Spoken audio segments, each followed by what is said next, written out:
Coping with Tre Tailor, giving you info and advice to help you thrive and survive in life, because we'll always be coping with something. Coping. Hey there, thank you so much for joining us for Coping. I'm Tre Tailor. We're giving you info and advice to help you thrive and survive in life, because we will always be coping with something. 'Tis the season for us to be coping with those over 18 students in our lives. They're going on to the next adventure. Now, whether that means off to college or off to a new job or the real world, as we say, oftentimes we still are financially responsible for those babies. Not so little babies anymore, big babies. And we are re-airing an interview we did with attorney Ashley Jackson from last year. Listen, she shares some great information about what we can do, what we should do, and what we are legally obligated to do and legally cannot do for our kids over the age of 18.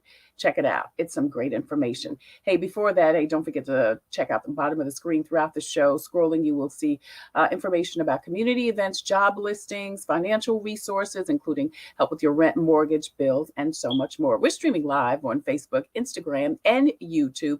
Please post, share, like, and follow so we can get the message to the masses, because today we are coping with dealing with our adult over 18 children financially. Attorney Ashley Jackson with Myers Jackson Law Firm has some great information. Check it out. Ashley Myers Jackson joins us. She is an attorney practicing in the Columbia, South Carolina area, and she specializes in real estate planning, and personal injury law. Her goal is to provide quality legal services that are relatable, comfortable, and convenient for the clients that she serves. Attorney Jackson, thank you so much for joining us today. We appreciate it. Thank you. Thank you, Trey, for having me. Absolutely. Let's talk first about, when do people need to start estate planning? I mean, I think we think about it as, this is for my mother or my grandmother or somebody like that. But when do we really need to start planning? Honestly, everyone who's at least 18 years old should have some version of an estate plan. Your 18-year-old's plan will not look like an 81-year-old's plan, but certainly they should have certain items in place. I like to tell my clients that estate planning is something that should be done kind of on a holistic level. Like, it's not just, okay, what happens once I pass away? And I use words like transition because I don't like certain words. But once I transition, everyone thinks that's all we're planning for, but it's not. Estate planning I like to break it up in like 3 phases. There is a life phase, and a phase that actually affects you while you're living. And then there's that transition phase, the phase that kind of comes about once you pass away. And then there is what I call hybrid phase. That's where you may have heard of trust and things of that nature. For estate planning, trust are documents that survive both life and death. So estate planning really should be looked at in a holistic view. And everyone who's at least 18 should have some level of that planning. Right. So let's break those 3 down and talk about what needs to happen under all of those. So first of all, anybody 18 years and older should be estate planning. Would you agree that, because another thing I hear people say is, I don't have anything. I don't have anything to leave anybody. Yeah. And so having assets is a important piece to estate planning, but it's not the only piece. The life portion that we're going to talk about, that's where you would give a third party authority to act on your behalf for matters that concern you personally. Gotcha. And that's if you're incapacitated or cannot make decisions for yourself, you're giving someone else authority to do that. And whether you have assets or not, that's an important piece. So if you had a healthcare issue and you were unable to vocalize or verbalize what needs to be done, it is always good to have a third party already prepared and ready to be able to make decisions for you. Same with your financial affairs or your business matters. You would need a third party to speak for you. So we have what we call a durable power of attorney for that. And then a living will. A living will is something we hope no one really ever has to use, but that document comes into play if someone's considered terminal, and it kind of just gives instructions on what needs to happen, in that particular time frame. So really, that life piece has nothing to do with whether or not you have a home or whether or not you have a car. Like, that doesn't matter. Everyone needs someone to speak for them at some point in time, or at least be prepared for that if the time ever came for that. Because what you're trying to protect are not your assets, it's your life. It's your life. Yeah.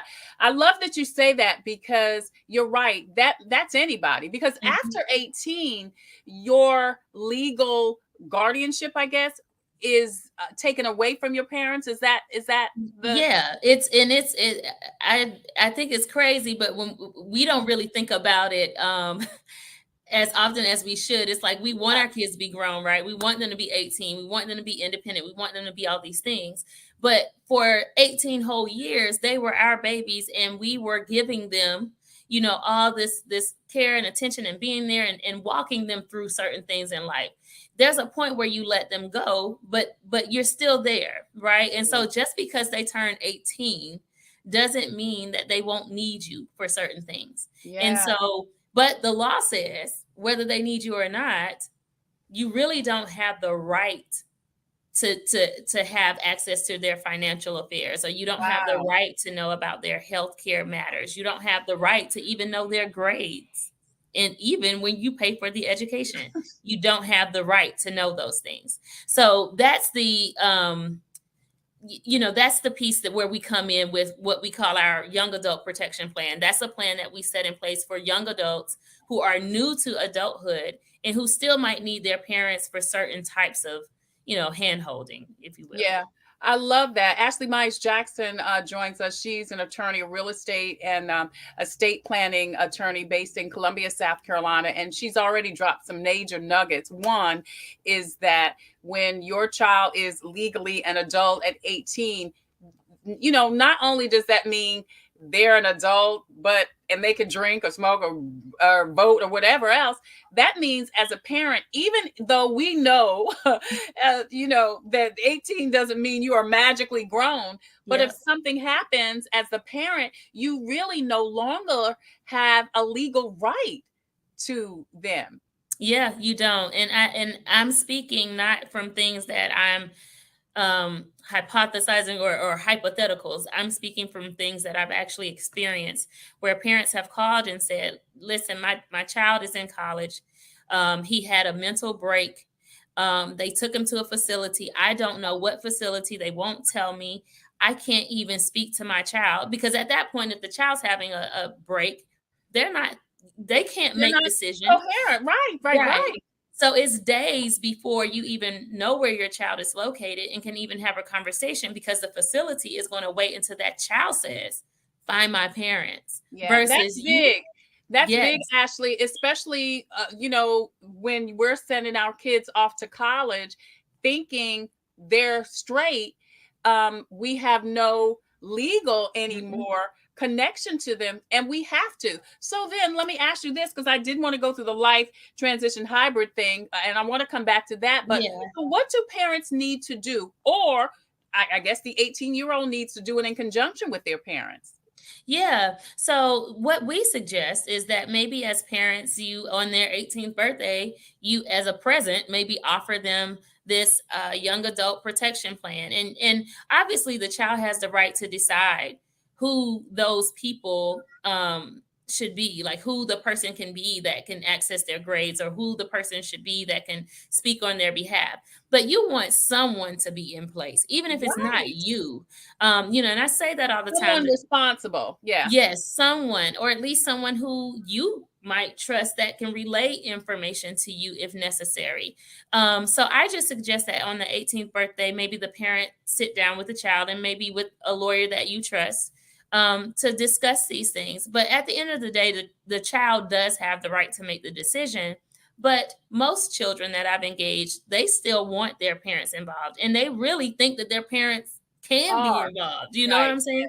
So it's not that, the child is against it or anything. It's just that the law says that child has the right to say no to the parent. So you sit down with a trusted lawyer, you and your child, and what are you writing up? What are you developing? What are We're you? developing a healthcare power of attorney, and that's the document where the child would essentially say, okay, hey, this person can speak for me if I can't speak for myself for health reasons. It will also allow them to make certain designations about whether or not they would like their organs donated, whether or not they like to be on life support, or for how long, if that ever occurred, and also tube feeding. So all of that is kind of wrapped into your healthcare power of attorney. We also do what we call a durable power of attorney, but that's kind of a stranger word for a financial power of attorney. Yeah. That document would allow someone to act on your behalf for business purposes. So if a bill needed to be paid, you can call Verizon and say, hey, Verizon, I have a power of attorney for my son. I need to pay his bill. And you could also then go to that child's bank and say, hey, he owes me $83 for this bill. I'm going to take that $83 and go pay this bill. So it allows you to be able to handle business matters for your children. And so it's just a great tool to have in the event that Yeah. you need it. I will say, though, these are very strong and powerful documents. So you have to be careful who you give this authorization to, because the way that we draft these documents in South Carolina is those documents are effective the moment you sign them. So this is not, if I can't speak for myself only at that time, is it a prompted thing? No, they are effective the moment you sign them. So you have to make sure that whoever you're giving this authority to is someone you can trust and Right. someone who's going to do the things that you would do for yourself. Yeah, yeah. Ashley Myers Jackson joins us. She is an attorney. She's telling us about how to protect our semi adult children, our 18-year-old and over children. You know what, Ashley? I think what you just said is so powerful. To me, this was the moment in the interview, because I know, I mean, I didn't. I mean, I have an adult child, but I know I had no idea Mm-hmm. that, and I don't think I am, and you tell me, I don't think I'm in the minority. No, by no means are you in the Yeah. minority. And to be frank with you, I went to college and my parents didn't have those documents. My brothers went to college, my parents didn't have those documents. And I never really even heard about, planning for an 18-year-old until, I got into this practice area. And so you are not in the minority. Many people think this way. And many people just really believe they have authority to still do things. And the child believes it too. Yeah. So And no is one this really knows. right? And now, is this nationwide or is this state by state? This is a state by state thing. All estate planning is state by state. So if you're listening in a different state, you just want to make sure that you reach out to a lawyer who's licensed to practice in your state. A lot Right. of states kind of do things similarly when it comes to estate planning, but you just kind of want to make sure you're working with someone who understands your state rules. Well, let me ask you this. So what happens, scenario, which happens a lot, you live in one state and then the child goes to college in another state. Do you have to have it a dual state agreement? You don't.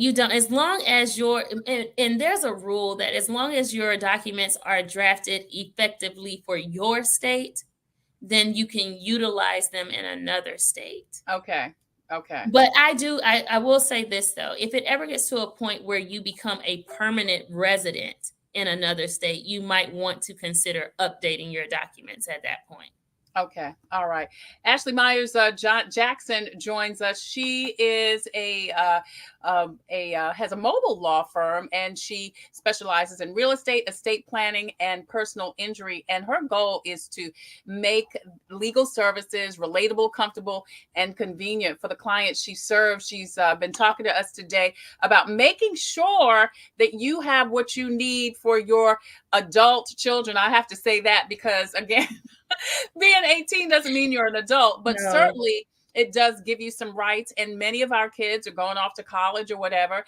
And mom and dad, you want to make sure that if you need to make some decisions for your child, whether it be financial or medical, that you have the paperwork that you need, because just because you gave birth to that child and he or she's been living in your house for 17.5 years and now they're gone, the law doesn't look at that. They look at that child as being a legal adult that has all of their rights. But what happens if they are not able to make decisions on their own? You Mhm. want to make sure that you have documentation in place. When we opened up the segment, you talked about life transition and hybrid, and those are Mhm. the three areas you tell people they need to make sure that they've got their life, their paperwork in order. Let's talk, Mhm. let's break all those three of those down. What's the life? What needs to happen? Okay, so the life documents are those powers of attorney that we kind of touched on a few minutes ago. So the Right. healthcare power of attorney, durable, and your living will. And those documents are the documents that are effective while you're living.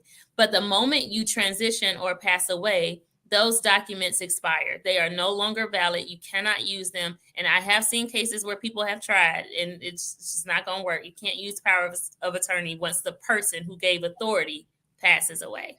So these are forms that every adult should have, with, and it gives you directives for when they are living and maybe are incapacitated. That's right. That's Right. exactly right. And then your transition document is the one that everybody is familiar with. That's your will. Yeah. Okay. And the will is the document that it really only, even though you sign the will while you're living, it's really not an effective document until you transition or pass away and a court approves it. So I've had clients come in my office and they plan for, their kids to have their house and this and that. And then they're like, well, my kid can't have my house right now, right? I'm like, no, sir, you definitely have to pass Right. away. Right. And the court has to deem this will to be valid before any of that happens. So Right. the will is a document that, and I will say this too on the will. A lot of times people think that because they have a will, that they will be avoiding the probate process. And that is absolutely not true. Your will is a surefire way to end up in the probate process. But the Mhm. will does a lot of things. It allows you to state who should be responsible for who wrapping up your affairs once you're done. So essentially, kind of like the person who you gave authority to handle your business matters, is usually the same person. It will allow them to disperse your property as you've outlined in your will. The will also gives you authority to list guardians for any minor children that you may have. And this is not where we're talking about adult children, but minor children, children who are under the age of 18, or children who have a mental incapacitation or Right. something that, children who might need guardianship. So you get Right. to nominate who you would like to act as their guardians, both over their person Right. and Right. their finances. So Yeah. that's what your will allows you to do in addition to dispersing your property. Yeah, I know, like I said, this is such a hard conversation for people to have because people don't want to talk about death. Yeah. But listen, it's so necessary because it's inevitable. And I think we all know and have seen a family fall apart when somebody dies and Hmm. nobody knows what mama What wanted. to do. Yeah. And, the bigger thing, and I try to kind of shift the conversation from life ending to more of, this is a generational thing, and we're Yeah. building generational Yes, wealth. I When love we it. allow our children, when we put our children in certain positions, we allow them to utilize the things that we work so hard for as leverage for them to be able to do better things than what we've done. Imagine if you had an investment property or two and you properly dictated where those houses should go, or even that they be sold and that proceeds go to your children for them to utilize for a business or for a down payment on a house or whatever it is. These are methods of you ensuring that your children will be well taken care of, even though you're not here. So Yeah, we have to kind of shift and move past the finality of it. I mean, because at the end of the day, we're all going to leave. But what will your legacy be when you're gone? That's exactly. kind of what I like to focus on, that legacy piece. Yeah.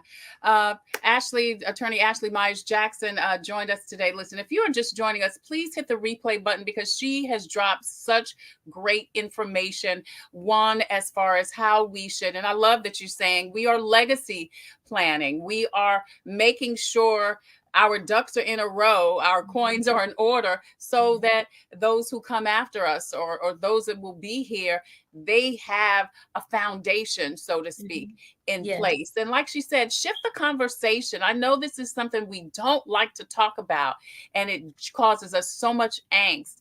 But maybe shift the conversation, as Ashley said, into legacy building, legacy planning. She also shared some great information. If you've got some kids that are over 17, 18 years and older, that are, whether they're in your house or out of their house, that you may not realize you really don't any longer after 18 have legal rights over them. And particularly those of, if you have kids that are away in college or away working, you want to make sure that if something, God forbid, happens to them, and it may not be that they transition or pass away, however you like to say it, but they could be sick. And who can make the decisions? Not you, if you don't have those forms in order. Ashley, if people want more information about how to navigate this, I know that one of your goals and your mission is to really kind of get into communities and help people relate to,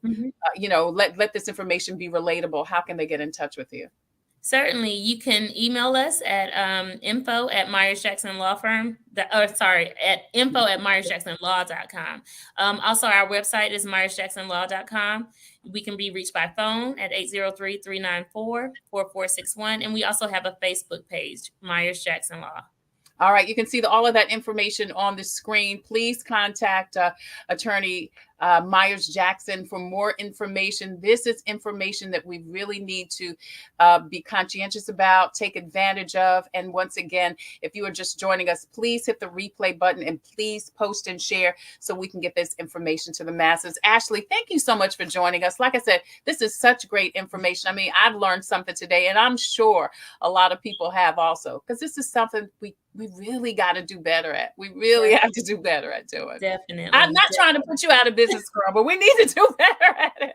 No, we do. We definitely do. And I encourage our community to just get out there, get out of your heads and just think about your children. Really, that's at the end of the day, it really is all about your legacy and your children. Yeah. Attorney Ashley Myers Jackson with Ashley Myers Jackson Law Firm in Columbia, South Carolina. Thank you, beautiful. We appreciate you so much joining us today.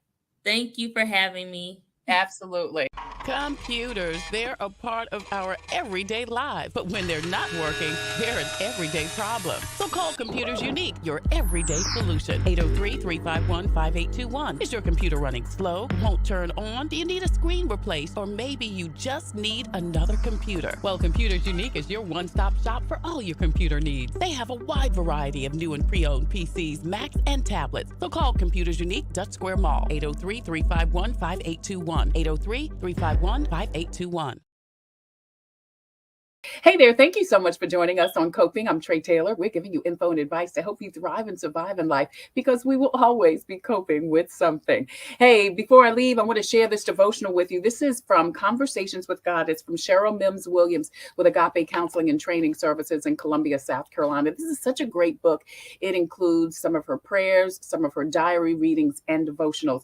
This one says, "Trust me, my child. I know you're having a hard time praying, studying, and focusing on me. I know you don't like the way this feels. You can't rely on your feelings." That's good. This is about knowing, being faithful, and holding on. Knowing even if you don't feel or see it. Isn't that such a wonderful reminder that God is with us always, even if we don't feel it, see it, or hear it? We've got to know it. That's what faith is all about. It's from Cheryl Mims Williams from Agape Counseling and Training Services. This is called Conversations with God. I'm Tre Tailor. Thank you so much for joining us on Coping. We're giving you info and advice to help you thrive and survive in life, because we will always be coping with something. The good thing about it is that we're never alone. Thank you so much for joining us, and I look forward to seeing you soon.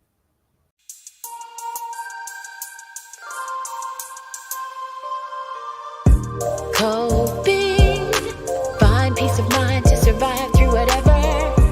Coping, learning the way that we thrive all together. Coping, finding out what's real.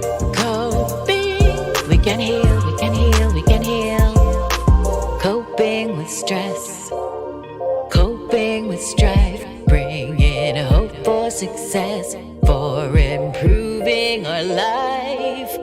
Coping beyond hoping to do more than survive. Ways to live a healthy life. Coping and promoting, learning what you can do. 6 ways to a better you.